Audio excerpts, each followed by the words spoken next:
মাই ব্লগে নতুন একটা ব্লগ নিয়ে। তো সকালবেলা সেটা তো ভীষণ দুষ্টুমি করে, ওখানে পড়তে বসিয়েছিলাম। স্নান টান করে সব কাজ সেরে স্নান টান করে কাঁচা টাচা সব হয়ে গেছিলো, তোমাদের দেখাচ্ছিলাম। চলো তোমাদের দেখিয়ে আনি। ঘরের সমস্ত কিছু আজকে মিলে দিয়েছিলাম, ভালো রোদ উঠেছিল।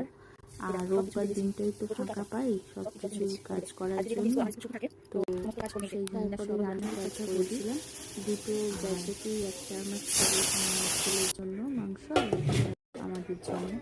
তো রান্না হয়েছিল আজ টমেটোর চাটনি, আর ছিল নিম পাতা ভাজা, আর এটা বেগুন দিয়ে নিম পাতা ভাজা। তো এই হলো সানডে খাওয়া দাওয়া।